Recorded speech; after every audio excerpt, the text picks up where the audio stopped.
Olá, bem-vindos de volta ao Skin at Heart. O meu nome é Natália Costa e hoje vamos entrevistar a Andrea Emboaba. Obrigada, Andrea, por aceitares este convite. Bem-vinda. Antes de mais, eu quero agradecer muito a presença da Andrea, que prontamente aceitou este convite para a podcast e para o canal do Skin at Heart. A Andrea é terapeuta integrativa, especializada em terapia sistémica e constelação familiar e organizacional, e realiza cursos, workshops, mentorias e atendimentos especializados, dando inclusive a formação para terapeutas. A Andrea trabalhou mais de 15 anos no mundo corporativo, foi diretora de marketing e viveu nos Estados Unidos e no Canadá, sendo que o seu percurso de vida a direcionou para esta área, onde tem vindo a trabalhar desde então. Eu descobri o trabalho da Andrea através de um episódio designado Eu Digo Sim à Vida, da podcast de Constelação Familiar da Andrea Emboaba, que está disponível no Spotify. O que ouvi fez-me muito sentido e ajudou-me a compreender melhor esta área da visão sistémica e do impacto da constelação familiar na nossa vida. Então, eu não descansei enquanto não escutei todos os episódios que me deram informação valiosa, quer a nível de exercícios sistémicos, quer a nível de recomendações de leitura também. A Andrea é autora de 2 livros, Constelação Familiar Sistémica, Exercícios e Meditações Sistémicas, e também Como a Constelação Mudou a Minha Vida. Ambos estes livros estão disponíveis na página da Andrea, que é andreaemboaba.com.br. Eu vou deixar o link aqui para poderem ver. E é só visitar a página e descarregar estes e-books que descrevem mais detalhadamente o percurso da Andrea e fornecem ferramentas valiosíssimas para a nossa vida. Mas nada como falarmos com a Andrea em primeira mão, então hoje vamos perceber mais sobre esta área das constelações familiares e da terapia sistémica e de que forma é que isto pode apoiar o nosso dia-a-dia. Vamos então começar pela questão de base, que é o que são constelações familiares. Afinal, o que é, o que significa constelação familiar? Ai, Natália, muito obrigada por esse convite. É uma honra estar aqui falando com você, direto de Portugal, né? E falando aí com as nossas origens, né? Com aqueles que trouxeram aí para o nosso país algo especial, né? Eu tenho muita honra de ter uma descendência portuguesa. Hoje tenho uma honra especialíssima depois das constelações, porque a gente consegue entender esse movimento que houve naquela época, né? Honro Dom Pedro II pela independência do Brasil também. Ele foi uma pessoa muito especial, ele era uma pessoa muito especial, né? Não só foi, ele era muito especial, e a gente hoje, quando a gente estuda profundamente a história do Brasil, a gente reconhece isso com muita clareza, né? Aqueles que falam o oposto é porque nunca estudaram a história de fato, né? Houve uma colonização, a gente sabe que colonizações não são fáceis, mas foi importante. Hoje somos descendentes desse império e sou muito honrada por isso. E, aliás, minha mãe tem a descendência portuguesa, de fato, assim, minha bisavó e meu bisavô vieram daí, literalmente, e hoje estou até em processo de passaporte português aí. Em breve eu vou dar uma passadinha aí com a minha mãe, com o nosso passaporte. E é curioso falar justamente de Dom Pedro, porque ele tinha uma ligação muito especial com o Porto, e eu sou do Porto. Nós não falamos sobre isto quando eu te contactei, mas eu sou do Porto e é engraçado te mencionar justamente Dom Pedro em particular, que tem também uma ligação muito estreita com a cidade do Porto. Ai, que lindo! Eu fiz questão de falar isso porque, por muito tempo, quando a gente é jovem aqui no Brasil, de uma certa forma, a história não chega a nós por completa. E a gente acaba meio que se revoltando um pouco contra Portugal. Só que, com o decorrer dos anos, com os nossos estudos e com a nossa consciência, essa elevação de consciência mesmo, a gente consegue entender que tudo foi como tinha de ser, que Dom Pedro fez o melhor que ele pôde, que foi como, né, a colonização era necessária, era uma época que aconteciam, né, essas questões, e que bom, né, que foi aí Portugal, que não foi, né, a gente, se for comparar com outras colonizações, Portugal foi maravilhoso para a gente, para ser bem sincera, e é isso, eu estou aqui mesmo me redimindo, me rendendo às minhas origens, esse é o ponto, isso é uma coisa básica na constelação familiar, né? Quando a gente acessa esse lugar de se render à nossa história, às nossas origens, assim como foi. E a constelação te convida para isso. Então, vamos, né, já respondendo sua pergunta, não querendo ser tão profunda aí, senão as pessoas vão ficar meio perdidas, mas a constelação familiar, ela tem várias nomenclaturas, tá? E eu vou usar duas delas, para as pessoas entenderem. Uma delas é que ela sempre foi considerada uma terapia breve. O que isso quer dizer? Uma única constelação vai resolver o tema trazido. Entre aspas, resolver, porque sempre depende daquele que está recebendo aquela informação. Mas ela, na verdade, então por isso se chama terapia breve, não vou pular esse ponto. E a outra, que hoje a Escola Hellinger da Alemanha nos traz aí, Sophie Hellinger, depois, né, de tantos estudos junto com Bert, eles chegaram num lugar que a gente chama hoje as constelações de filosofia de vida. Porque se eu vivo de forma sistêmica, a minha vida vai fluir. Porque o que Bert observou nessa caminhada dele? Ele apenas reconheceu que existem 3 leis básicas que regem a nossa vida, que elas são incondicionais, assim, não tenho como viver sem elas. Elas fazem parte da nossa vida já. É que ele nomeou isso e trouxe isso à tona para nós, que são pertencimento, hierarquia e equilíbrio. Então, o que a constelação faz, Andréa? Ela nos mostra, ela traz à tona aquilo que está oculto no nosso sistema familiar, quer dizer o quê? Que está oculto na nossa história familiar, nesse campo de informações que temos, nos mostra o que está oculto. E o que está oculto, geralmente, é uma das... é algo que a gente infringiu, né? Uma dessas leis. Mostra que essas leis foram infringidas por nós, por algum antepassado, seja qual for. Porque muitas vezes a gente pode representar essas infrações dessas leis no nosso passado, no passado da nossa família. Então, já se chegou a se reconhecer, por exemplo, nessa caminhada, como consteladores, né? Não só eu, como muitos consteladores, principalmente Bert, que às vezes a gente é tomado por uma lealdade da nossa família, da nossa 7ª geração, coisas que a gente não tinha conhecimento, né? E isso vem reverberando em nós. Então, a gente tem que olhar para isso de uma outra, a gente fala assim, é reconhecer e ter um novo olhar sobre isso e mudar a minha postura diante de alguns fatos. E aí a coisa começa a fluir. Então, essas infrações dessas leis, seja em que época forem, podem, né, como se diz, perdi a palavra, mas elas vão afetar a nossa vida hoje. Então, alguém vai representar aquilo que foi infringido.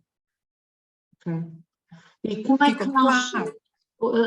Ou seja, se a constelação familiar é uma terapia breve, o que é que nós podemos fazer para, no fundo, incorporar esses 3 princípios na nossa vida, estarmos mais conscientes e, no fundo, permitirmos que a nossa vida flua de forma natural, porque, no fundo, as pessoas buscam a constelação familiar quando têm algum bloqueio ou vários bloqueios na sua vida, porque também depois, se calhar, uma área afeta as outras. Eu noto que as pessoas procuram muito a constelação familiar por área, por tema, mas na realidade talvez a pessoa, digamos, resolvendo um tema só, isso ajude todos os outros temas de vida, todas as outras áreas a fluir, não é assim, Andréa?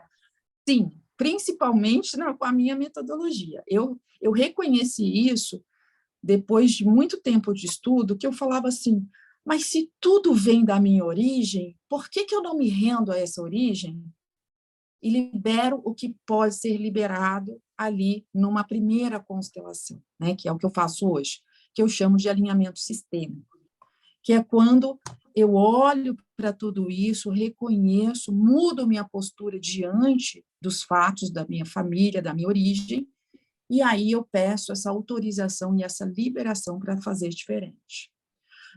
Concordo com você essa mudança, mas muitas vezes só da leitura e só de a gente compreender esse campo é mais difícil da gente fazer os movimentos. A gente, sim, além de viver de forma sistêmica, a gente precisa constelar aí pelo menos uma vez na vida para que esses movimentos sejam feitos dentro desse campo de informações, que é um campo morfogenético de informação, que Hubert Sheldrake trouxe isso para a gente, que é um biólogo. Né? A gente consegue compreender esse campo que a gente chama de consciência individual, mas que eu também chamo de consciência familiar, porque a gente tem a consciência coletiva, mas abaixo dela eu tenho a consciência familiar e eu ainda coloco abaixo a consciência individual, que é a minha consciência como pessoa, como indivíduo.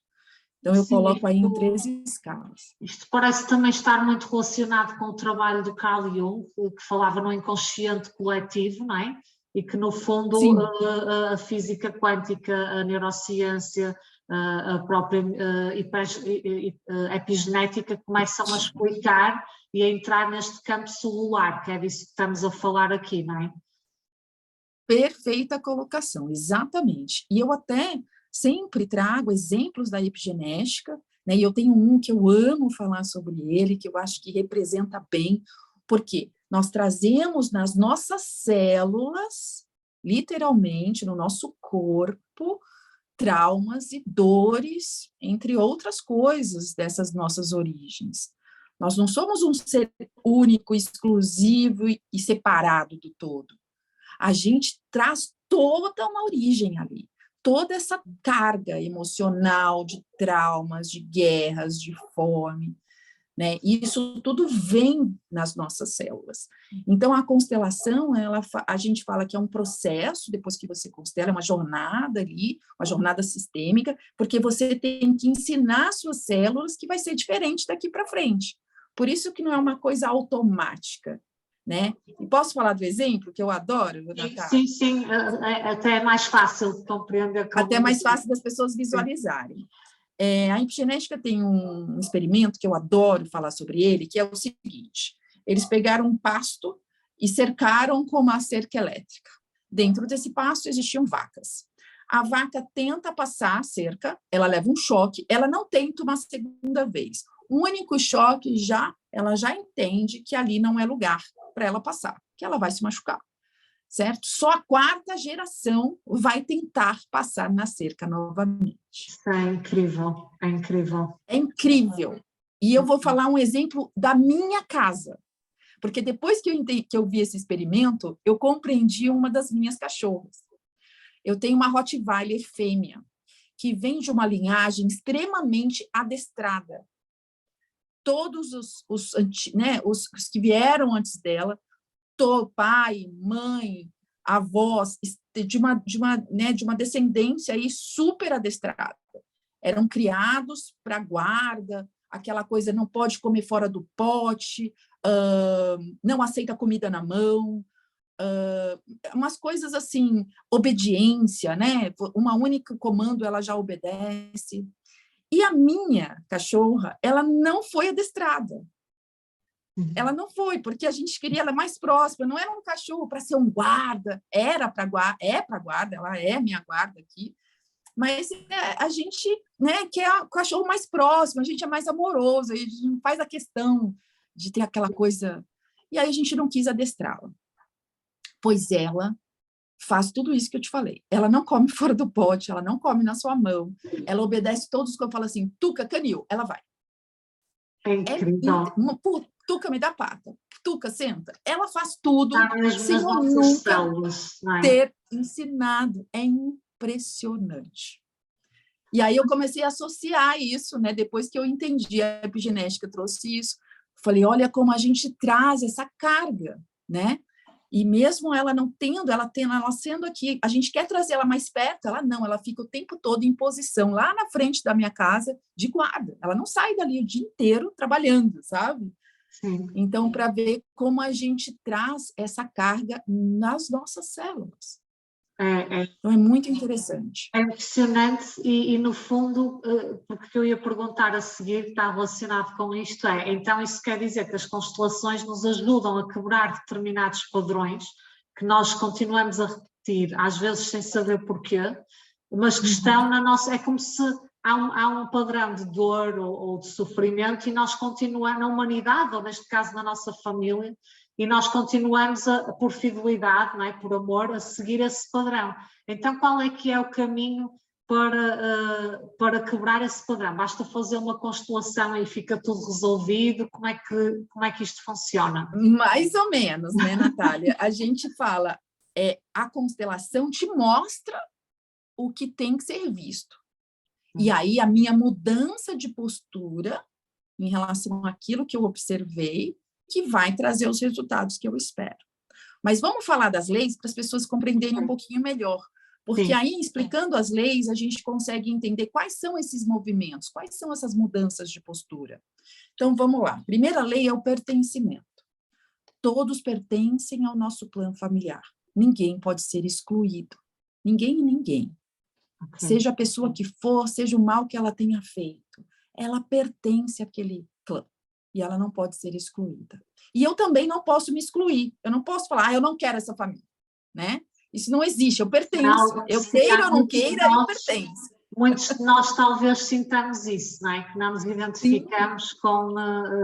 não é? Muitas vezes as pessoas sentem-se a ovelha negra da família, até se afastam hoje em dia geograficamente para não estarem próximos, para não terem que lidar, não é? Com a família. Portanto, a pessoa, no fundo, tenta auto-excluir-se desse emaranhamento, não é? Exatamente. Eu sou a prova disso também, né? Você deve ter lido o meu livro, Como a Constelação Mudou a Minha Vida, e eu excluí meu pai, minha mãe, minha família inteira, a vida inteira. E Bert tem uma frase que eu amo, que fala assim, o jeito que você trata a sua mãe é o jeito que a vida te trata. E eu respondo assim, e eu levei uma lambada da vida, né? Porque foi uma vida muito dolorosa, muito difícil, até eu chegar aqui nesse momento que eu estou aqui, hoje como consteladora, até a constelação chegar na minha vida e fazer essa transformação incrível que ela fez. Então, realmente, eu sou uma prova viva disso. E é isso, né? Quando a gente exclui os nossos pais de nós, porque está aí nessa lei do pertencimento, quando eu excluo, eu estou excluindo o quê? A mim mesma. E aí eu fico perdida na vida, buscando algo. Essa origem, para além de todos os outros emaranhamentos familiares, que eu também te queria perguntar, mas a chave seria sempre o pai e a mãe. E quando estamos aqui a falar de pai e mãe, estamos a falar dos pais biológicos, não é? Sim, isso também é muito importante, né? Por que biológicos? Porque a gente tem aquele ditado aqui no Brasil, não sei se aí é assim, pai é aquele que cria, não aquele, né? Tem aqui a gente também, tem aí também. E assim, realmente a gente tem uma ligação muito forte com esse pai adotante, com essa mãe adotante. Mas pai e mãe são quem geram. Por quê? Porque sem aquele esperma, sem aquele óvulo, eu não seria eu.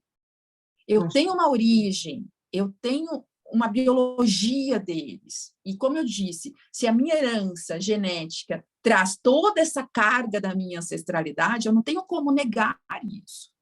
Sim. E quando eu nego isso, o sistema vai me cobrar, que é esse sistema, esse campo, né? Toda essa história. Eu vou ser cobrada.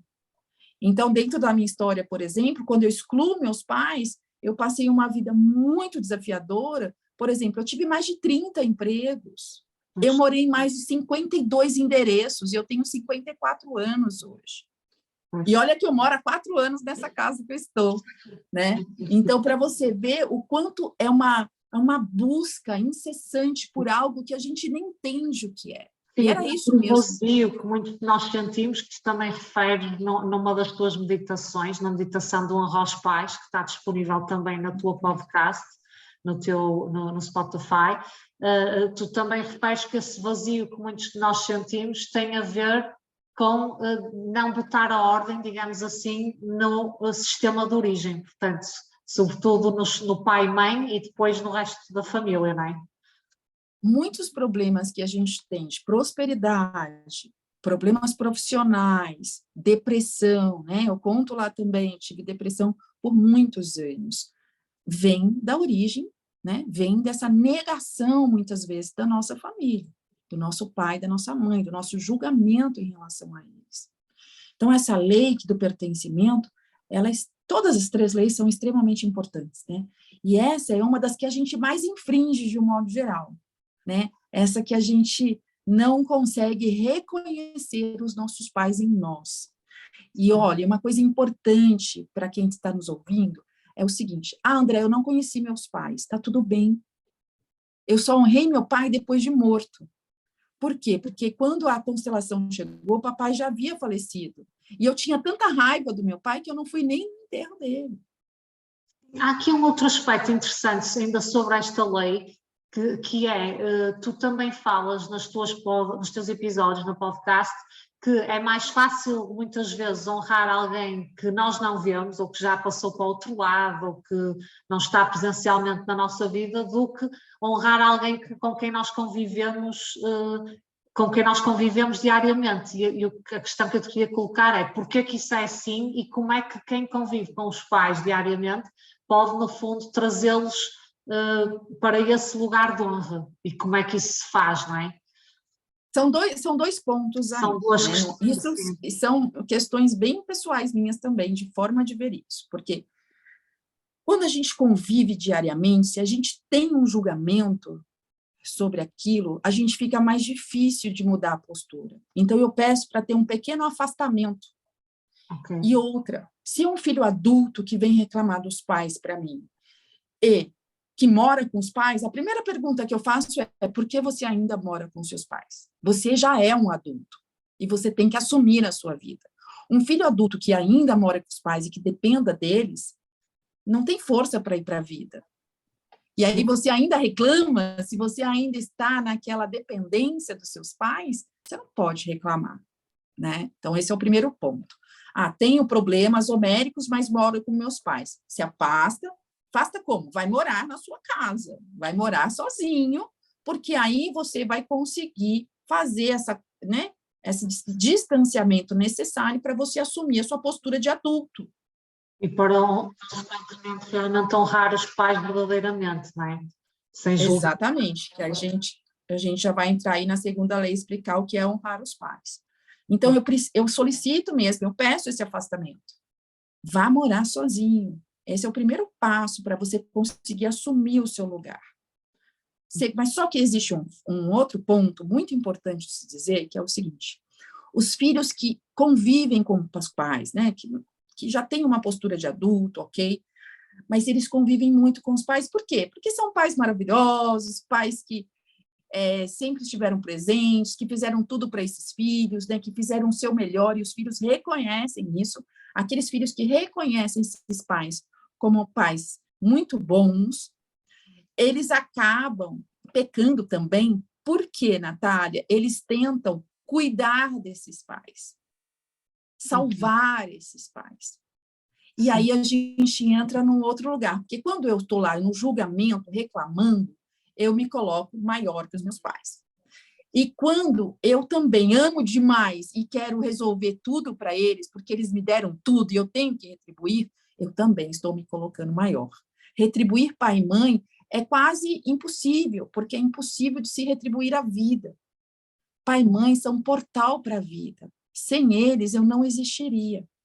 Eu não tenho como retribuir a vida que foi me dada. O que o clã espera de mim? Que eu passe isso adiante. Como? Passando o que eu recebi para os meus filhos, ou passando nos meus projetos, no meu trabalho. Entende? É possível retribuir o que eu recebi passando isso adiante. Tá? Mas aí a gente já está entrando na segunda lei. Mas ainda antes de falar da segunda lei, eu tenho mais uma questão do pertencimento, Claro. que isto aqui já entra mais, já é um bocadinho talvez mais avançado, mas que também para quem nos estiver a ouvir e até que já conhece esta área, fará sentido, que é o que significa pertencer. Estamos a falar só da família de sangue, laços de sangue, ou estamos a falar de outras pessoas que possam, por emaranhamento ou por outro tipo de situação, estar também no nosso sistema sistémico? Portanto, imagina que o meu bisavô foi casado com uma senhora antes de casar com a minha bisavó. Essa senhora pertence ou não ao meu sistema? Como é que isso funciona? Olha, excelente. Pergunta avançada de estudiosa, hein? Maravilhosa. Sim, ela continua pertencendo, né, a esse sistema, ela faz parte de uma forma mais ampla, e mais, não é só ex-mulher ou ex-marido, não é nada disso. Além disso, a gente ainda tem, por exemplo, alguém que fez um ato nessa família, alguém de fora, que causou uma dor muito grande nessa família. Por exemplo, vou falar de uma coisa mais leve, tá? Alguém que atropela, alguém de fora, um terceiro, que atropela uma pessoa e mata essa pessoa por um acidente. Vamos fazer assim. Um acidente, algum terceiro matou alguém dessa família. Ele passa a fazer parte desse sistema, porque causou muita dor. Okay. Entende? E aí a gente tem que olhar para isso de uma outra forma. Então, ele passa. E outra pessoa que passa a fazer parte também do sistema, por exemplo, é aquela que trouxe algo para essa família, que trouxe algo que fez essa família enriquecer, por exemplo. Enriquecer, por exemplo. Okay. Né? Uma ideia, uma sugestão. Exato. Essa pessoa, tanto na família quanto numa empresa, o funcionário que traz uma ideia para essa empresa e essa empresa vai para outro patamar graças a essa ideia. Ele sempre tem que ser lembrado, porque ele trouxe algo muito importante para a família ou para a empresa, por exemplo. Então, ele passa a pertencer a essa família também, ou a essa empresa de uma forma assim. É que na empresa o pertencimento não é vitalício, né? Você pertence enquanto você está nessa empresa. Mas, por exemplo, um funcionário que trouxe algo para uma empresa, que trouxe uma prosperidade, por exemplo, que trouxe uma revolução para esse negócio, mesmo que ele saia, ele tem que continuar sendo lembrado, de alguma forma. As pessoas que entram na empresa têm que saber que ele existiu e que ele trouxe isso e que ele é honrado por isso. Entende? Ou seja, no fundo, quando nós falamos de sistema sistémico, no pertencimento, estamos a falar da nossa família e das histórias ligadas, no fundo, à nossa família, que estão em nós. Exatamente. Ok. Exatamente. Então, e mais uma coisa no pertencimento, para a gente não esquecer, são os abortos. Okay. São muito importantes a gente se falar sobre isso, porque, assim, os abortos também são esquecidos por nós, mães, né, mulheres. A gente põe lá na caixinha, põe debaixo do tapete, por vergonha ou por dor, né? Ou porque eu cometi o aborto, ou porque eu perdi 2, 3, 4 bebês e eu não quero falar sobre esse tema, porque aquilo me causa muita dor, por exemplo. Então, esse é um ponto muito importante, porque, assim, a mulher que perdeu, vamos supor, 2 bebês, né? E na terceira gravidez, ela tem um filho. E aí ela considera aquele filho, muitas vezes, como filho único. E ele não é o único, ele é o terceiro. E essa criança que nasceu, ela vai sentir o peso de tomar o lugar dos 2 irmãos, porque os 2 também pertencem. E eles vieram, entre aspas, antes, né? Vieram, quis dizer assim, eles tentaram... Havia uma ordem do sistema, não é? Sim. Existe uma ordem, né?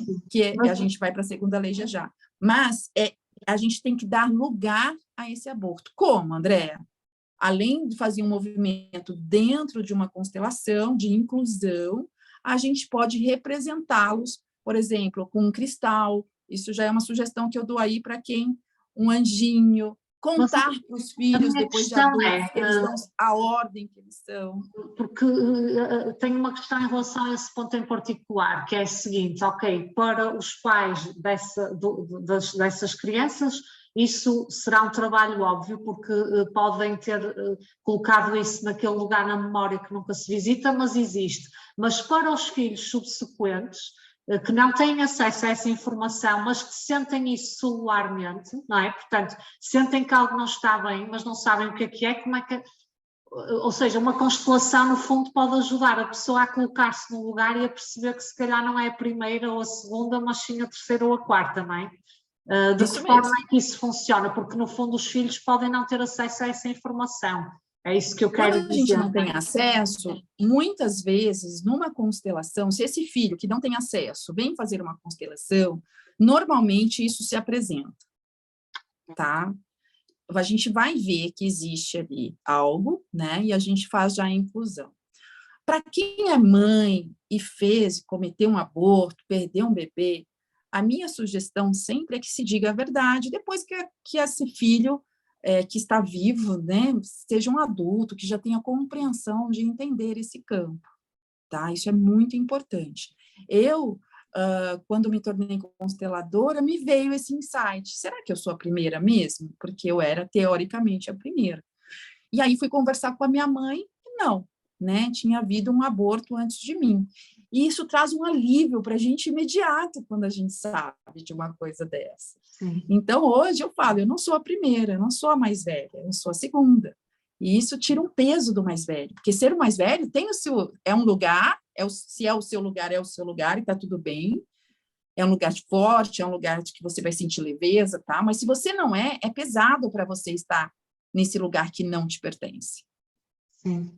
E o sistema te cobra isso. Muitas vezes, até imagina, assim, porque a gente não tem certeza de nada, no sentido assim, a minha vida foi tão emaranhada, né, que eu não consigo nem nomear muitas coisas, mas com certeza, parte da minha depressão vinha daí, desse irmão não reconhecido, não incluído no meu sistema, né, mais de 50 anos excluído aí, não falava sobre isso. Então, aí entramos também na segunda lei, que é a lei da ordem, não é? A lei da ordem, isso é maravilhosa. A lei da ordem, a lei da hierarquia, né? Então, o que ela diz? Quem chega primeiro tem precedência a quem chega depois. Dentro dessa lei tem os nossos pais, que hierarquicamente estão muito acima. Por quê? Porque nos deram a vida, e a vida não tem como ser retribuída. Por isso eles são chamados, a gente fala, são chamados de os grandes. E nós, filhos, sempre os pequenos. Não importa a idade, a classe social, né, nada. Não importa nada, nem meu conhecimento, nem meu nível acadêmico, nada. Pai e mãe sempre serão grandes, porque eles deram a vida.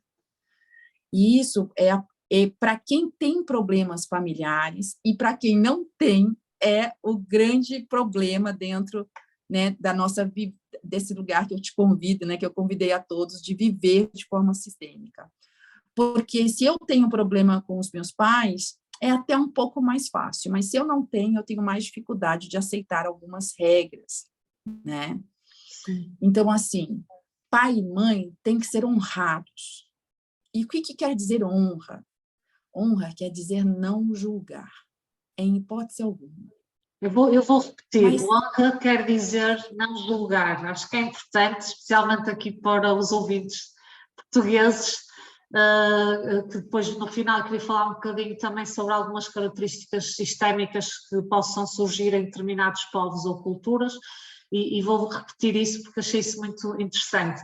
Honrar é não julgar, ok? é o primeiro passo, né? Porque as pessoas ficam muito apegadas ao amor. O amor está intrínseco em todos os relacionamentos sistêmicos, em todas as famílias. Mesmo que eu odeie meu pai por X, Y, Z que ele tenha feito, no fundo eu o amo, né? E eu me revolto por isso, né? Com a situação aqui externa, mas internamente eu amo esse pai e essa mãe, óbvio, né? Está intrínseco em todas as relações familiares esse amor. Nascemos pelo amor, não nascemos por ódio, né? E então essa questão que se traz é isso, né? Por que eu só coloco o não julgar, no honrar? Para as pessoas terem essa compreensão mesmo. independe do meu respeito, do meu amor, da minha convivência. Ai, André, mas eu amo meus pais, né? Meus pais são tudo para mim, mas isso não quer dizer que você honre, porque Sim. talvez você julgue assim, de outro lugar. Você não julga falando mais, você julga assim, ah, a mamãe tá velhinha, não dá conta. Pois, sim. Ou minha mãe nunca estudou, ela não tem condições. Mas tá, como ela teve condições até você se tornar uma adulta? Como é que ela cuidou de você até hoje? Como é que se fala que ela é fraca, que ela não dá conta? É verdade, uma coisa que tu também referes num episódio que me tocou muito é que tu dizes, seja qual for a história, os nossos pais já andavam aqui X anos antes de nós nascermos. Portanto, como é que nós em algum momento podemos achar que, não é, que sabemos mais do que eles, ou que quando olhamos para a história deles e vemos que muito do que eles fizeram ou disseram, ou a maneira das coisas como foram, se nós compararmos a vida deles naquela idade com a que nós tivemos, é tão diferente, não é? E nós tivemos acesso a coisas, pronto, a outra experiência que foi o melhor que eles nos proporcionaram, pronto, que também foi o melhor a que eles tiveram acesso, mas se realmente compararmos, acho que é imediata na cabeça das pessoas a diferença, a própria evolução da humanidade, não é? Exatamente, perfeita colocação, Natália. Eu sempre sugiro, né, principalmente para as pessoas que julgam os pais mesmo, assim, profundamente, é que olha para a vida deles antes de você chegar, antes deles casarem. Observe a infância, procure saber como foi a infância da mamãe e do papai, a adolescência, como eles chegaram na idade adulta até se casarem ou até terem você.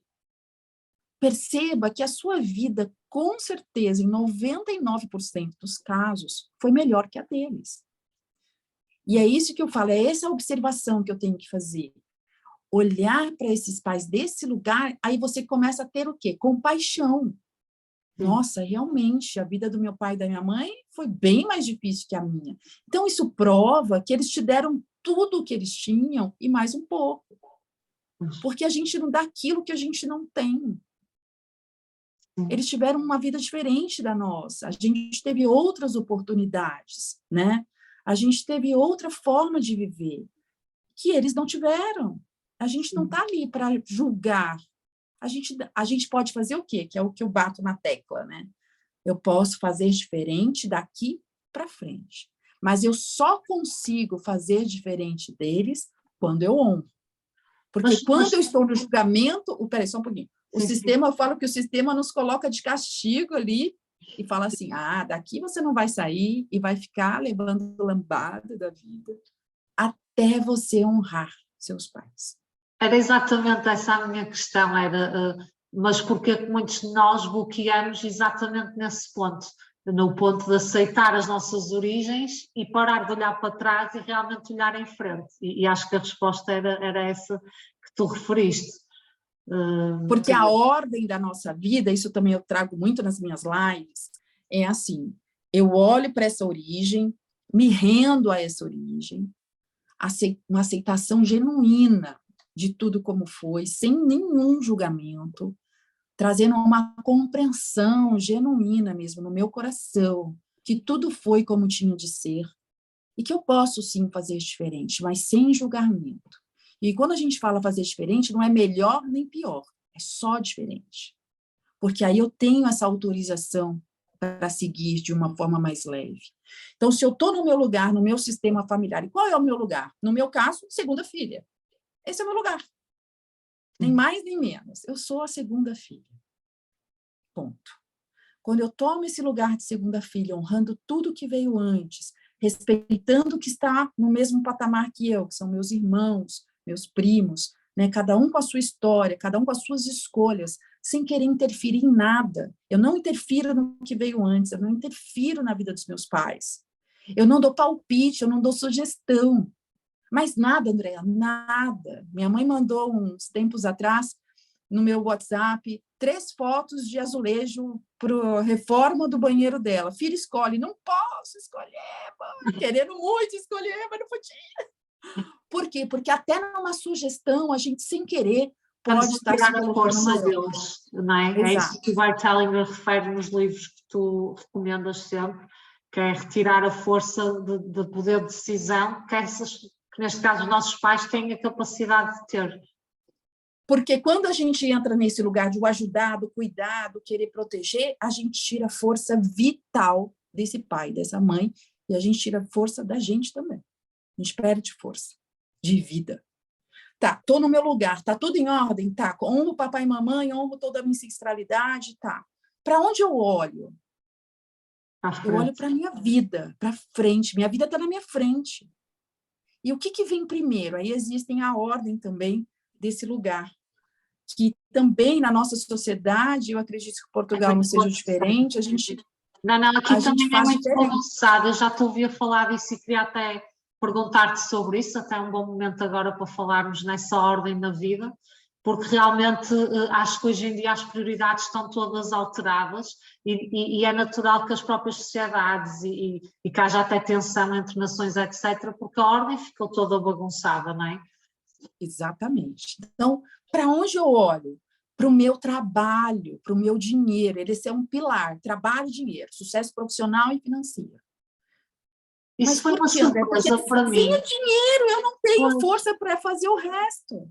Porque Se eu não tenho dinheiro para pôr de comida na mesa para minha família, como é que eu tenho saúde? Nós crescemos a ouvir que a saúde é que era o que vinha primeiro, não é? A gente sempre foi para esse lugar, né? Mas não, gente, é o dinheiro e o trabalho. Porque se eu tenho dinheiro e trabalho, eu sou feliz naquilo que eu faço, eu tenho sucesso, a minha saúde vai ser consequência. Por quê? Porque eu tenho dinheiro para pagar um bom plano de saúde, eu tenho dinheiro para comer bem, eu tenho dinheiro para ir para uma academia, eu tenho dinheiro para fazer uma constelação, para fazer terapia. Porque a saúde não é só física, a saúde é emocional, mental, espiritual. Então, a primeira pilar é trabalho e dinheiro. Qual é o próximo? Aí sim, é saúde. A minha saúde.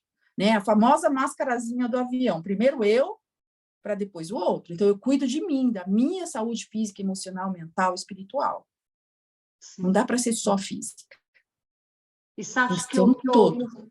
eu vivi alguns anos na Noruega e eu observo isso que tu estás a dizer em termos de sociedade, claro que estou a generalizar, mas, por exemplo, daqui do sul para o norte da Europa, isso é claro que realmente primeiro vem essa área e por essa área vir primeiro é que há um investimento na consciência, na saúde, a todos os níveis, porque de facto o básico, digamos assim, está assegurado e esse básico é exatamente o trabalho e o dinheiro, ter essa estabilidade que depois nos permite, no fundo, expandir a consciência, digamos assim.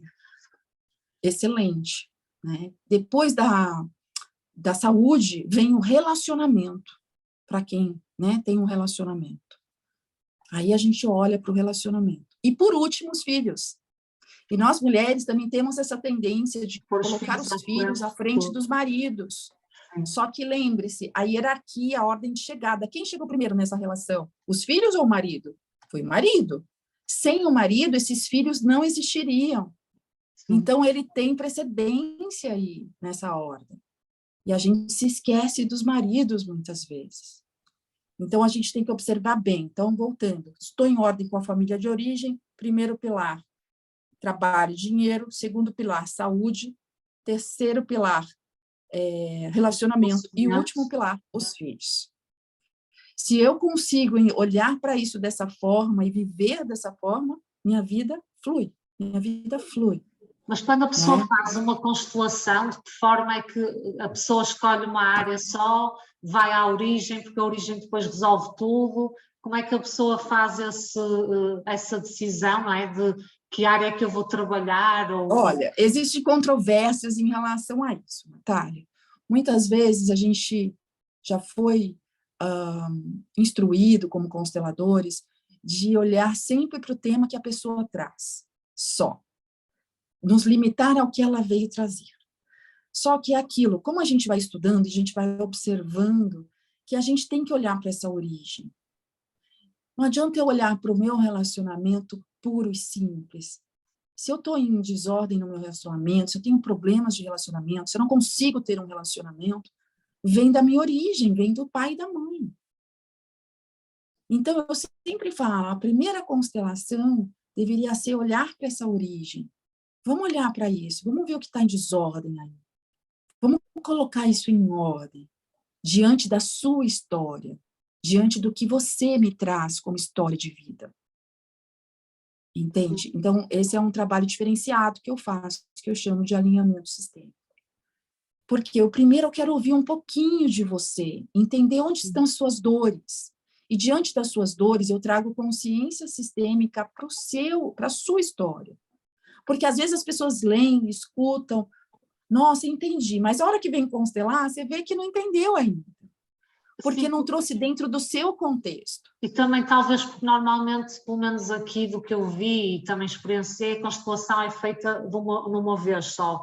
E eu acho que esse acompanhamento que tu dás de ter uma consulta para ouvir a pessoa, perceber quais são as peças-chave, explicar à pessoa o que a pessoa tem que fazer e até pôr a pessoa a fazer exercícios, como os que tu sugeres nas tuas podcasts e que tens meditações disponíveis, e depois então fazer a constelação, isso faz uma diferença completa porque a pessoa se sente muito mais acompanhada e consciente do que é que está a fazer. Pelo menos é o que me Porque parece. na constelação tradicional, quando você vai para um grupo, por exemplo, você chega lá com um tema, às vezes acontecem coisas ali que você não consegue compreender. Para uma pessoa como eu, que tive vários problemas com os meus pais, principalmente, né, com meu pai, que eu excluí completamente da minha vida. Eu chego numa constelação, já aconteceu isso, eu fiz várias constelações antes de ser consteladora. Eu não compreendia esse universo do honrar os pais. Sim. Eu não tinha essa compreensão, essa informação de uma forma dentro da minha história, de uma forma que caísse a ficha para mim. Então, é por isso que eu faço hoje dessa forma, né, de dois atendimentos para uma constelação, onde sim, eu vou ouvir sua história sim. E eu quero, dentro da sua história, te levar à consciência sistêmica, te explicar onde as leis estão sendo infringidas e como você pode mudar a sua postura diante dessa condição, que a gente chama de terapia mesmo, terapia sistêmica. E aí eu passo os exercícios e só vou te constelar depois de uma semana. Você já chega mais aberto, mais pronto para o movimento. E essa constelação, normalmente tu escolhes em função da pessoa ou fazes com as figuras, fazes com a água? Como é que é feita essa decisão? Eu faço essa primeira, que é esse alinhamento sistêmico, que eu chamo de alinhamento sistêmico, ela é feita com bonecos. Por quê? Porque eu mexo com muitas pessoas no seu campo, e aí os bonecos me facilitam esse movimento. E ali a gente pode, né, trazer coisas, e aí você vai me trazer sua vida com muito mais tranquilidade, de não expor ali fatos que talvez você não queira se expor diante de grupo. Eu não consigo fazer aliás, não vou falar que eu não consigo, porque eu nunca pensei em como, mas eu gosto de fazer aqui, ó, eu, você, igual a gente está aqui, eu só trabalho online, né? Sim. Eu e você, e a gente juntas vamos chegar num lugar de equilíbrio aí para esse sistema, entende? Sim. É assim que eu faço. Mas vamos para a terceira lei? Terceira, sim, claro. Vamos para a terceira lei. Gente, então essa é a ordem. Deixa eu falar só mais uma coisa sobre a ordem. Ordem de chegada, né? Quem chega primeiro tem precedência a quem chega depois. O irmão mais velho tem precedência aos outros irmãos. Mas todos são iguais, porque estamos no mesmo patamar. Acima de nós, só pai e mãe. Então, a gente vê essa igualdade entre todos. E isso também vai infringir ali na terceira lei, né? Então, só terminando isso, porque muitas vezes a gente sai do nosso lugar diante do nosso colega, diante dos nossos amigos, né? Do nosso trabalho, com os nossos irmãos, e a gente tem que tomar cuidado, porque somos todos iguais. Ninguém é maior ou menor que ninguém. E entramos na terceira lei, não menos importante, que a terceira lei é a lei do equilíbrio de troca entre dar e receber, entre dar e tomar. O que isso quer dizer? Que em todas as relações tem que haver equilíbrio na troca. Eu te dou R$10, você me paga R$10. Eu te dou 10 euros, você me devolve 10 euros. Simples assim. Né? Porém, nessa lei, a gente exclui os nossos pais. Por quê? Pai e mãe são os únicos que podem nos dar mais do que podemos retribuir. Então, a gente diz assim, no vocabulário sistêmico, pai e mãe dão e a gente toma. A gente toma para nós, agradece e segue adiante, e depois a gente passa isso para os nossos filhos, para os nossos projetos, seja o que for, né? Então, por que pai e mãe dão mais? E podem dar mais do que a gente pode retribuir?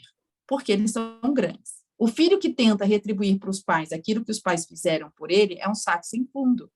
Ele nunca vai estar satisfeito e vai criar uma inversão aí de papéis. Os pais passam a virar seus filhos, quando eu entro nesse lugar de querer retribuir e cuidar deles como eles cuidaram de mim. E ali eu inverto papéis, e aí pai e mãe viram nossos filhos, e eles perdem força de vida. E será que nós não fazemos muito isso até no mundo? Ou seja, como uma tentativa de retribuir isso que não é possível retribuir, a vida, não é? Tentamos fazer de tudo, aí pelo mundo fora, ou pelas pessoas, até nos colocando maiores do que as pessoas, numa tentativa de dar aquilo que nunca vamos conseguir retribuir, que no fundo é a vida. Talvez venha daí essa falta de saciedade que muitos de nós talvez sintamos. Sim. E que vamos tentar buscar no mundo ou dar no mundo aquilo que, no fundo, só tem que ser tomado e agradecido, como tu estás a dizer. E muito bem. Perfeito, Natália. É isso. Eu tomo para mim, agradeço e sigo adiante. E vou passar isso para frente. Porque é isso que o clã espera de mim, que eu dê continuidade àquilo. Certo? E independente que eu tenha recebido muito pouco também, entre aspas, porque não existe pouco. Se eu recebi a vida é o suficiente. Se eu estou aqui viva falando com você, eu recebi mais que o suficiente. Porque Bert também dizia assim, a vida é o maior bem que temos. O que vem depois da vida concebida é secundário. Estar aqui já é uma vitória, não é? Já é o seu primeiro grande sucesso. Você ter chegado à vida, né? Porque mãe representa esse sucesso. Mãe representa o sucesso, a vida. O pai representa o mundo, o trabalho. Então, assim, eu falo que são inseparáveis, né? Café com leite, você misturou, não tem como separar. É um óvulo e um esperma que se uniram. Por isso que somos 50% cada um. Não tem como negar meu pai. Eu nego meu pai, eu nego o meu sucesso profissional. Sim. Meu sucesso mesmo. Mas depois o nosso sucesso profissional, financeiro, está muito ligado a isso, não é? A pai e mãe, né? De um modo geral, a pai e mãe. Mas se eu nego, eu também estou negando o trabalho. Outra coisa que acontece muito, as pessoas que têm problema com os pais, muitas vezes elas transferem para a empresa, por exemplo, a figura do chefe, ela transfere a figura do pai para a figura do chefe e transfere a figura da mãe para a figura da empresa. E aí eu fico buscando um reconhecimento que eu não vou ter, porque não é dali. Não é dali que vem esse reconhecimento que eu espero, é do amor dos meus pais. Mas, André, eu não conheci meus pais, está tudo bem, é dentro do nosso coração. É o reconhecer, independente da minha história, que eu tive os melhores pais que eu poderia ter tido. Eu passei fome nessa vida. Eu tive uma vida muito desafiadora. E aí eu só sou o que eu sou hoje graças à constelação. Então, assim, eu sou uma prova viva da mudança que isso pode me trazer. Eu fiz diversos tipos de terapia para eu conseguir sair da minha depressão, conseguir sair do lugar, porque antes eu vivia no lugar de depressão profunda, de assim, quero morrer. Eu queria morrer todos os dias, por mais de 45 anos da minha vida. E foi a constelação que me tirou desse lugar. Quando eu fui preenchida, era um buraco, sabe, Natália? Era um buraco dentro de mim que eu não sabia como preencher, uma falta, algo enorme. E, de repente, a constelação veio e preencheu tudo. Eu falava, gente... É um vazio que depois as pessoas tentam dar no mundo, daí o colocarem-se maiores, estão sempre a tentar salvar toda a gente, não é? Ajudar toda a gente. E é um vazio que a gente não sabe de onde vem. Mas, ao mesmo tempo, se eu tivesse ouvido tudo isso que eu estou aqui conversando com você hoje, com os meus 20, até meus 30, talvez eu não desse ouvidos. Eu só dei ouvidos quando eu já tinha passado por todos os desafios possíveis. Porque eu falei, como é que eu saio desse lugar que eu estou? Como é que eu saio dessa dor? Eu não aguento mais sentir essa dor. Sim. E aí foi aí que eu consegui virar essa chave. Então, só para a gente complementar aí a terceira lei do equilíbrio, então, pai e mãe dão e a gente toma. Mas as outras relações têm que haver equilíbrio de troca. Porque se eu dou muito para o outro, sem o outro me solicitar ajuda, eu estou me dizendo que inconscientemente, para o inconsciente dele, eu sou melhor que você, eu preciso te ajudar, senão você não consegue seguir o seu caminho. Então, é o seguinte, a ajuda tem limites, eu ajudo até aquele ponto do que foi me solicitado. Sim. E eu tenho que ir até aquele limite, e até o limite que não me prejudique. Porque se eu tiro, sabe aquele ditado, eu tiro minha roupa para dar para o outro, está errado. Pois. Eu estou me colocando maior que o outro. Sim. É uma arrogância minha inconsciente, tá? Gente, é tudo inconsciente. Pois está tudo então, se eu começo... e assim, e eu vou falar aqui para o nosso telespectador, né, para o nosso ouvinte, e perguntar, quem nunca teve um amigo ou uma amiga que você fez tudo por ele e ele te magoou em algum lugar? E essa amizade se rompeu, se acabou. Quando eu faço demais, eu fico muito grande no sistema. E lembre-se, somos todos iguais. Quando eu fico muito grande, esse aqui se sente pequeno, humilhado. E aí o sistema encontra uma forma de te magoar para que ele volte para o mesmo patamar, que você consiga seguir a vida dele. Mas de que forma é que nós podemos estar tão conscientes que nós próprios nos colocamos no nosso lugar? Ou seja, nós próprios vivemos em equilíbrio, sem dar demais e sem receber demais. Isso é voltando à origem, ou seja, quando nós todos os dias fazemos um exercício, tomamos a força do pai e da mãe e conseguimos perceber o nosso lugar, ajuda-nos, no fundo, a estar no nosso lugar nas relações com os outros? Sim, esse é um ponto importante, com certeza, né? E a gente também aprender que saber esse limite, né? E também é um exercício nosso, saber o nosso limite ali, de ajudar. Eu estar no meu lugar também me dá essa força de compreender que o outro, ter essa compaixão pelo outro e o entendimento do outro, que cada um tem aquilo que merece. Ou cada um tem aquilo que escolheu viver. Sim. E eu não aceito a escolha do outro, porque eu acho que a minha vida é melhor que a dele, que ele tem que chegar onde eu estou. Isso não é uma verdade. E a gente ultrapassa essas barreiras da ajuda. É diferente, Natália, da caridade. Sim. Né? É diferente da caridade. E outra coisa, ajuda, eu ajudo quem pede ajuda. É diferente de eu ir lá e me meter aonde eu não sou chamada.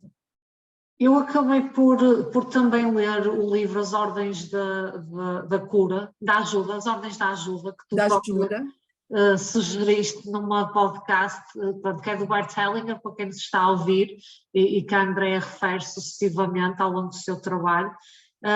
E nesse livro dá para perceber bem isso que tu estás a dizer, porque o curso que ele faz e que está descrito nesse livro é direcionado até para terapeutas. E a questão que eu queria colocar aqui, porque isso é verdade, às vezes a dificuldade nossa com os outros ou até da própria pessoa é, no fundo, aceitar o seu destino. Que é uma coisa que ele refere e até dá exercícios. E, no fundo, a questão que eu agora queria colocar é, tendo em conta isto tudo, as três ordens da constelação, portanto, sistémicas e também a ordem, digamos, dos aspectos para a vida, que a seguir já vamos repetir quais são para recapitular. De que forma é que a pessoa se posiciona humildemente perante o seu destino? Ou seja, de que forma é que a pessoa pode aceitar o seu próprio destino e, por consequência, aceitar o dos outros e não interferir onde não é chamada a interferir, que no fundo é isso que estamos aqui a não se colocar no lugar de pai ou mãe ou de destino, ou quando eu digo destino, estamos a falar de algo que nos transcende, algo que é o nosso caminho, aceitar aquele caminho que está muito vinculante em situações mais, de padrões mais vincados, às vezes na saúde, outras vezes noutras áreas. É isso, né? é isso. Quando a gente tem esse autoconhecimento, quando eu me coloco no meu lugar, e eu realmente vivo de forma sistêmica, eu paro de julgar o outro, para mais ou para menos, né? Cada um é o que escolheu ser. Mais uma vez, gente, diferente de caridade. Eu posso ir lá numa ONG, na minha cidade, no meu bairro, no meu país, e ajudar essas ONGs que ajudam as pessoas mais carentes, que têm um pouco mais de dificuldade nas suas vidas. Mas, de modo geral, quando eu tomo esse meu lugar, que é único, eu consigo enxergar um outro de um outro lugar. A minha visão é outra. Diante do todo, diante da família, diante dos amigos. E aceitar as opiniões diferentes, aceitar o outro como ele é, porque a gente sabe, quando a gente tem essa visão sistêmica, que cada um tem o seu sistema familiar. E muitas vezes eu posso estar agindo de uma forma, ou estar em lealdade com alguma coisa do meu sistema, que você me ajudar não vai resolver. Sim. Por isso que o autoconhecimento é a chave para tudo. E vou falar mais uma coisa, Natália, que eu ouvi de um cliente esses dias, que mora aí na Inglaterra, que ele ouviu de um alemão, que eu achei bem interessante, porque Bert fala assim, se nós temos uma vida perfeita com pais perfeitos, se a gente tivesse, né, uma vida perfeita com pais perfeitos, a gente não teria força para ir para a vida. A gente não ia ter força de vida. Sim. E aí eu falei essa frase para esse rapaz, que eu considerei na Inglaterra, e aí ele falou assim, nossa, um alemão me falou algo que tem a ver com isso. Que ele falou o seguinte, que ele admirava os brasileiros, porque os brasileiros tinham muita garra no trabalho, objetivos, a gente sempre estava na busca, numa conquista de algo. E aí ele falou assim, tá, e vocês não? Ele falou, não, nós não. A gente tem tudo. E aí é meio que a vida perde a graça, porque eu não tenho objetivo nenhum, porque eu tenho tudo que eu preciso. Eu também observei isso nos lugares onde eu vivi. É interessante, estás a falar nisso. Vamos entrar aqui até se calhar nesse tema, mais a nível assim até de sociedade cultural, não é? De contexto sociocultural, porque é que nascemos aqui e não noutro lugar, de que forma é que isso nos afeta. Mas o que tu estás a dizer está-me a fazer muito sentido, mas antes de entrarmos nesse tema, esse enxergar o outro, no fundo também tem a ver com enxergarmos a nós próprios, ou seja, percebemos que se calhar, isto ainda pegando no fator destino, nós podemos muito querer alcançar uma determinada coisa, e se calhar e não estamos nesse, digamos, isso não está a acontecer, de que forma é que lidamos com essa discrepância, com a discrepância entre o que é e aquilo que nós gostávamos que fosse, e de que forma é que nos posicionamos para aceitar o que quer que seja, não é? Mas com uma atitude que se calhar, que o Bert Hellinger também refere isso no livro, que é só quando a pessoa é confrontada com o seu destino e o aceita é que tem a força de talvez o poder mudar, não é? É que há aí essa chance, não é?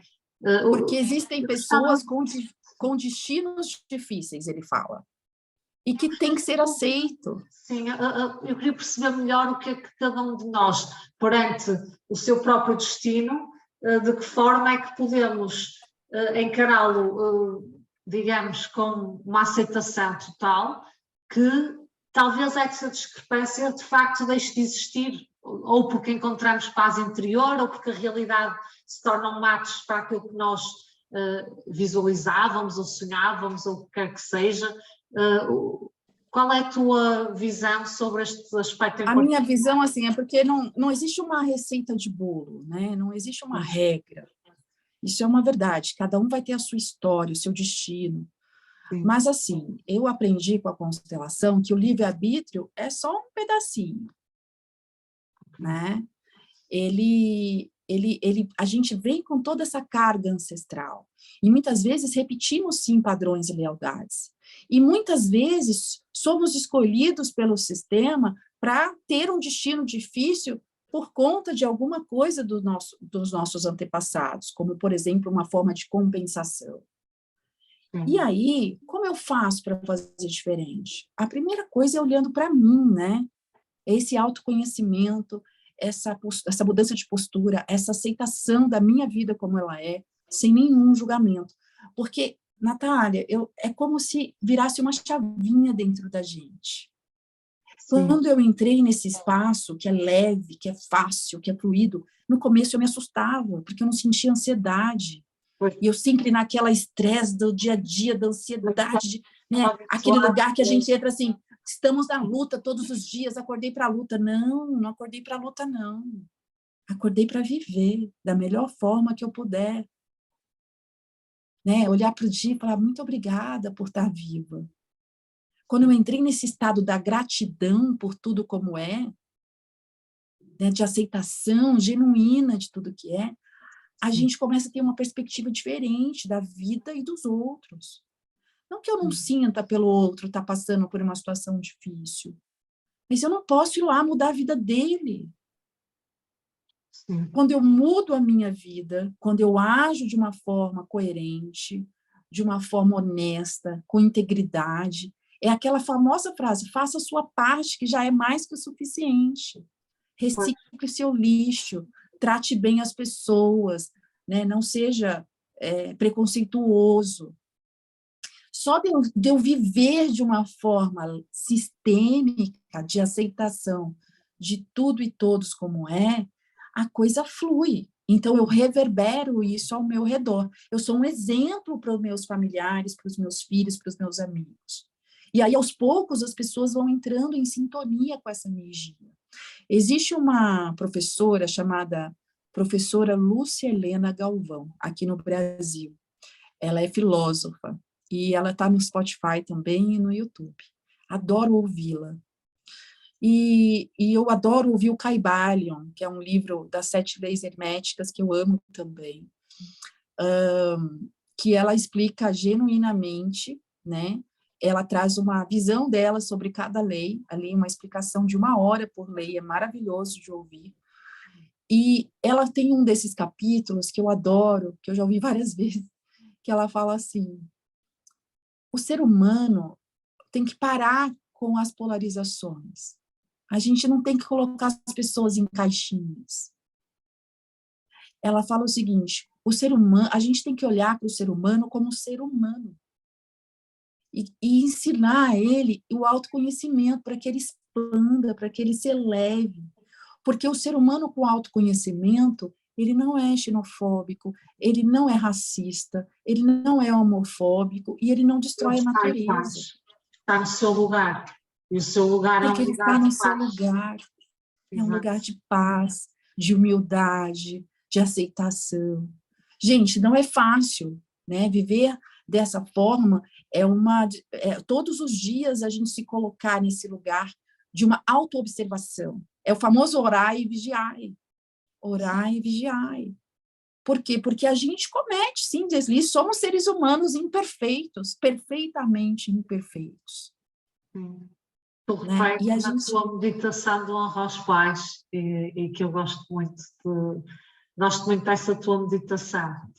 E acho que cada palavra que tu preferes é mesmo a palavra certa. Sim. É isso. Então, assim, todo mundo que busca o autoconhecimento não tem que se preocupar com essas outras coisas, porque ele vai fazer sua parte e vai respeitar o ser humano como ser humano, e vai respeitar as diferenças, e vai respeitar as ideias diferentes, opiniões diferentes, sem entrar, né, num julgamento de raiva, de ódio, de disseminação, ainda mais esse momento que a gente vive aqui no Brasil de eleições. Eu vejo assim, nossa, me assusta, né? Mas fico quieta ali, emanando o quê para todo mundo que está disseminando todo o ódio aí nas redes sociais? Amor. Sim. E como eu faço? Fazendo a minha parte. Quase, não é? E qual é a minha parte? Não compartilhando notícias, não brigando, não entrando nessa onda que é uma consciência coletiva também.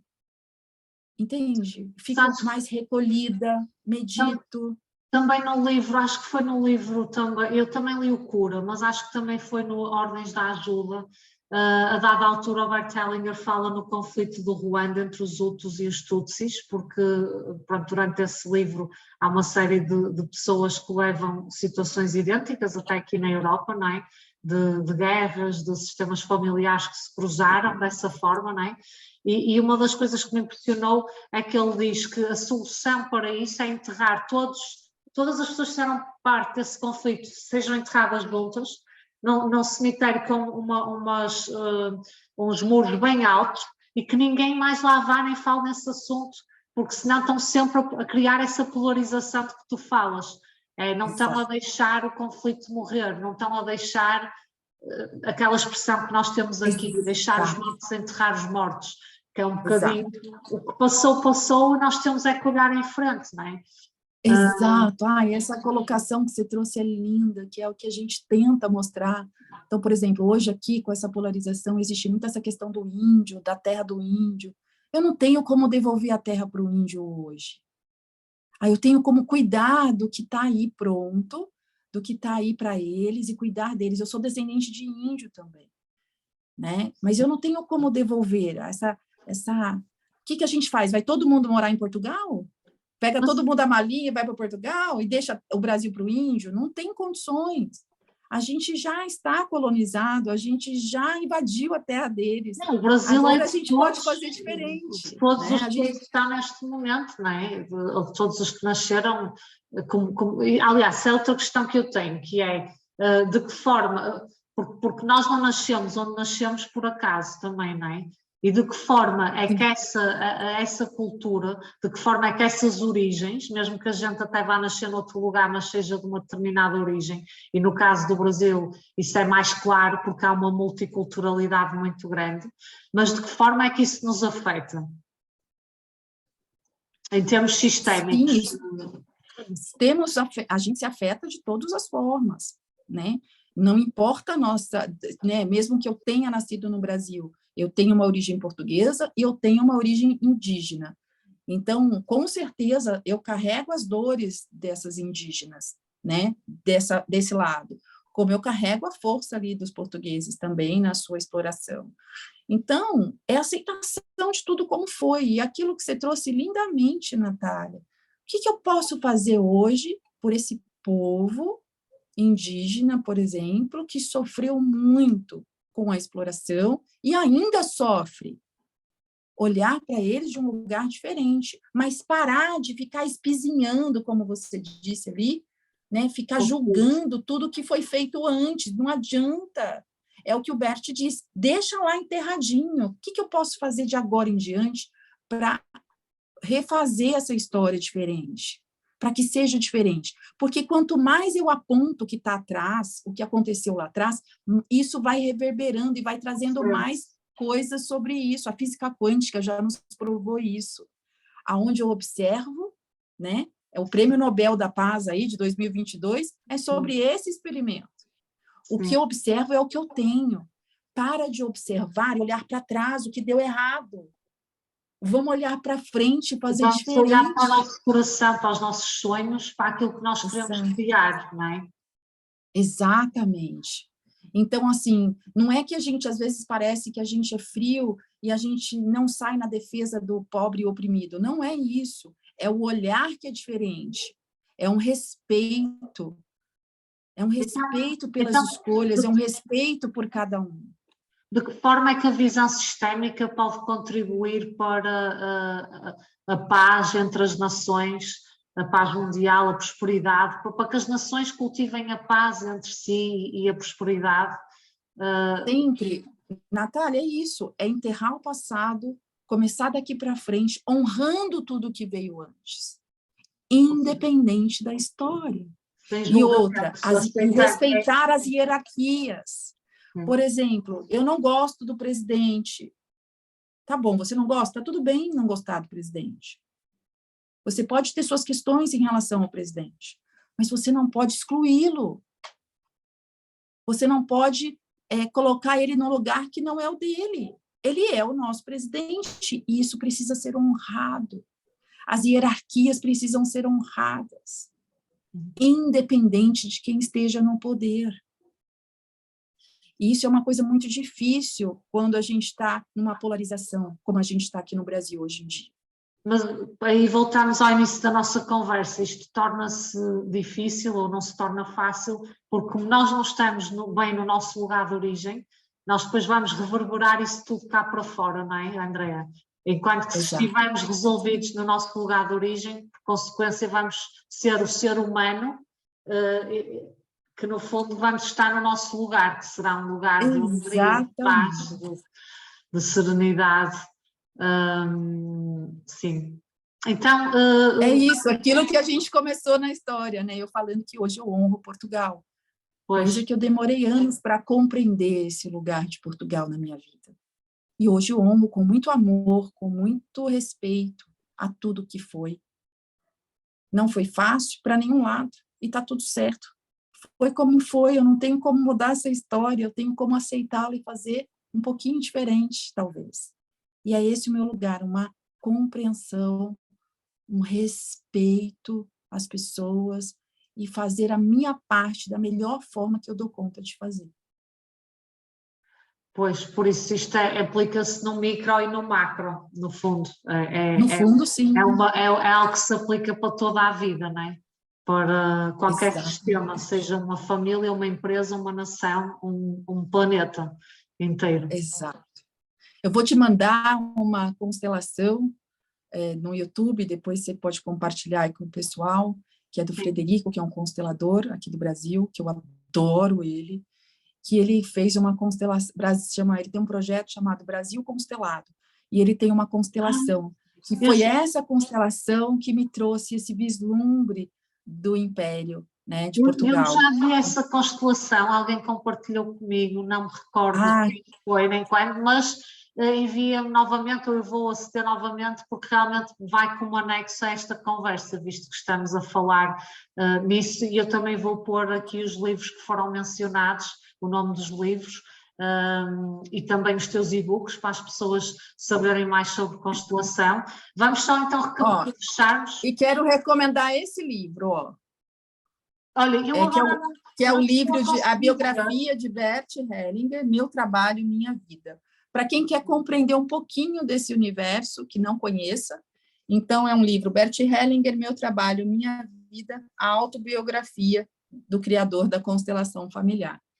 Talvez aí em Portugal possa ter um nome um pouquinho diferente, mas não sei. Mas é um livro que já está difundido aí no Brasil, no mundo todo. Autobiografia do Bert Hellinger, ok.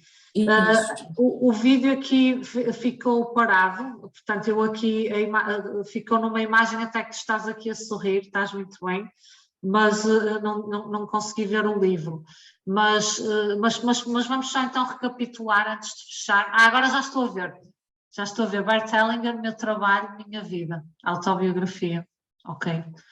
Em Portugal poderá ter um nome diferente, mas é a autobiografia do Bert Hellinger. Isso, vai ser fácil de você encontrar aí para indicar aí para os nossos ouvintes. Então, recapitulando, as 3 leis das constelações, ou da vida até, é a do pertencimento, não é? Que tu falaste, da hierarquia e o equilíbrio entre dar e receber, não é? O equilíbrio. E depois a ordem, digamos, das coisas da nossa vida. É a origem, nós estamos bem no nosso sistema, no nosso lugar, no fundo. O dinheiro, o trabalho, não é? Que vem primeiro, que é a sustentabilidade, no fundo, aqui no planeta Terra, digamos assim. Depois a saúde, está ligada a esta. Depois os relacionamentos, portanto, neste caso o casal, e depois os filhos, não é? Isso. Relacionamentos, que isto também inclui, ou talvez não inclua relacionamentos de amizade, de trabalho, ou isso virá depois da família. Isso acaba sendo uma consequência, né? Porque quando eu estou olhando para a minha vida, os outros relacionamentos, de um modo geral, porque aqui eu tenho meus irmãos, eu tenho meus amigos, né? Eles estão aqui, ó, no mesmo patamar. Okay. Entende? Aqui, para cá, eu não olho, eu só olho se eu sou solicitada, eu não me meto. Okay. Eu olho para frente, a minha vida está na minha frente. Então, é meu relacionamento de casal. Ou, né, não importa se é 2 meninas, 2 homens, está tudo bem. A gente não tem nenhum preconceito aqui, pelo contrário. Tudo faz parte e tudo está incluso. né? Mas pode ser qualquer tipo de Mas relacionamento. digamos, é a pessoa com quem se forma uma nova família, Uma um novo nova sistema família. sistémico, ok. Um novo sistema, exato. Que no fundo já pertence todos pertencemos, não é? Mas, ok. Olha, obrigada, Andréa, por esta entrevista maravilhosa. Foi super extensa, mas foi bem detalhada para que toda a gente compreenda a ciência, que no fundo é uma ciência que está por detrás desta forma de viver, que eu acho que isto nem é uma terapia, é uma forma de viver. E pronto, e então tu fazes as consultas online, fazes em 2 consultas, como referiste, portanto, quem te quiser contactar também vai, eu vou deixar aqui o teu site e o teu contacto também estará disponível. Meu Instagram também, no meu Instagram tem muita informação, muito conteúdo, né? No meu YouTube, no meu Spotify e no meu site ali, vocês conseguem ter meus contatos, todas as informações também. Sim, também te ia perguntar, também fazes consultas em inglês? Como falaste, fizeste tudo com a Inglaterra e viveste nos Estados Unidos? Não. Às vezes Não. Poderia, ok, só por curiosidade. Não, é difícil, eu já tentei, assim, eu falo inglês fluente porque eu morei fora, mas é mais difícil você levar esses conceitos em outra língua, eu teria que ter um aprimoramento aí. E eu vivi nos Estados Unidos depois dos 37, que eu aprendi a falar inglês. Então, eu não tenho esse vocabulário tão extenso ao ponto de eu conseguir transmitir o que realmente eu acho importante. Então, por isso, eu não faço.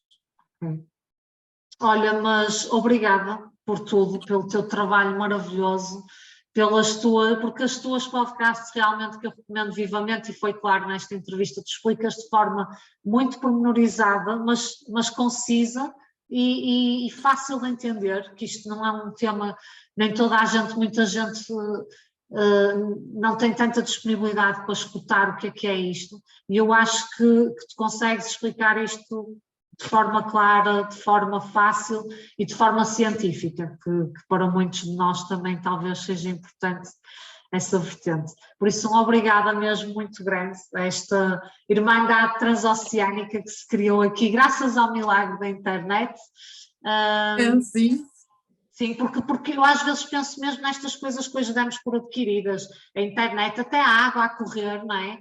Ou a eletricidade que nós temos nas cidades, nas grandes cidades, mas se nós pensarmos bem, foram os teus antepassados, foram os meus antepassados, foram os antepassados de pessoas do outro lado do mundo, que nem se conheciam, mas todos juntos sonharam um dia chegar a casa e ter água a correr, ou carregar um botão e ter luz, ou falar com alguém que esteja realmente longe geograficamente em tempo real. E é graças a todos eles que hoje nós, as pessoas que estão aqui na Terra, usufruem disto, graças aos nossos avós, bisavós, e portanto todos os nossos sonhos de agora, de paz mundial, de prosperidade, do que quer que seja, também é algo que vai reverberar. E portanto sempre que nós alimentamos o nosso foco de atenção, isto pegando outra vez no Prémio Nobel da Física, nós no fundo estamos a criar não só para nós, mas para todas as gerações que aí vêm e para a Terra do futuro, digamos assim. Isso, perfeito. Natália, é uma honra, foi uma honra. Eu sou assim, imensamente grata por você ter me achado, me escolhido para fazer essa entrevista. Estou aqui, à disposição de vocês quando precisar. Obrigada, Andréa. Obrigada. Eu vou só